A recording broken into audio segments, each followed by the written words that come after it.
Good evening. I'm not here to talk about taxes. I'm here as an educator, and I'd like to educate this board, these neighbors, about the obstacles. Pardon me, ma'am, could you give us your name? My name is Kim Wentz from Springersbury Township. Thank you. I'm here to educate these friends and neighbors about the obstacles that go on inside these schools and explain why new buildings will not solve the crises that we face unless we change how we view education. Student enrollment everywhere is declining. Families throughout our district and every other district are leaving for private, charter, home, or cyber schooling in record numbers. York Suburban has over 450 students enrolled elsewhere, and we're paying their tuition. Why? Teachers aren't just moving around to different schools or districts, they're leaving the profession entirely. Why? You're not hearing teachers complain about their pay. Money isn't the issue. I realized that wearing handcuffs just wasn't my thing, so I left the teaching profession entirely. I'll share why. To say that we're a top school in this county is unbelievable. Only 43% of our 8th graders are fully prepared for high school. Folks, let me ask you something. 43% when I went to school was a failing grade. How about you? The bottom line is that you and I see what all schools are putting out these days. Poorly prepared, entitled, and rarely motivated children. Why? Here's what's going on inside your schools. Our students are now staring at their social media and their phones constantly. As a result of the isolation and loneliness this occurs, not only to mention a perfect way to bully, has left many of these kids with depression and other mental health issues. This is a 5-alarm fire, folks.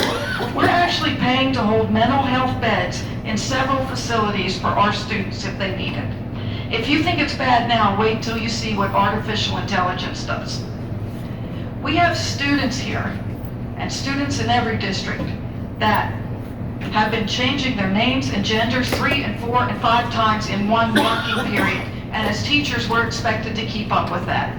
The curriculum has been dumbed down to the point where if you can add 2 plus 2 and you get the right answer 1 time out of 3, you get an A. We pass them because we're forced to by administration.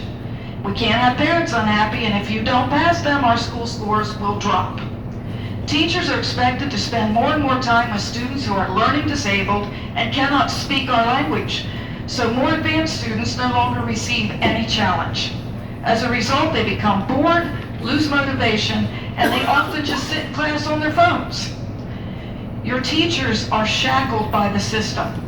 Systems of stupidity and no common sense are in place, and the ability to discipline or the possibility of upsetting parents has to go. Children's right to public education is not a right to abuse, bully, neglect, disrespect, or demoralize teachers or other students.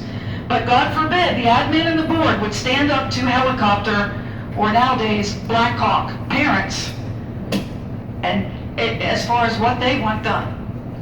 Let's address mental health. How do you plan to solve this crisis? New buildings? What are you going to do to help teachers address the growing numbers of learning disabilities and non-English speaking students? How about a new building? With all due respect, I think you are all confusing teaching with learning, grade advancement with education, and a diploma with competence.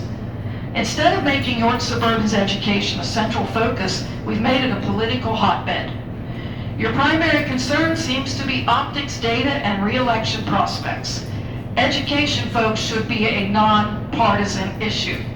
Our students' education should not depend on who's in power or what their personal and political views are and how well they can convince people to support personal ideas.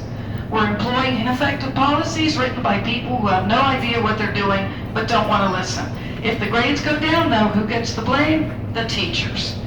The ideas endorsed by this board are based on optics. They're based on sellability, marketability, and what will make you look best.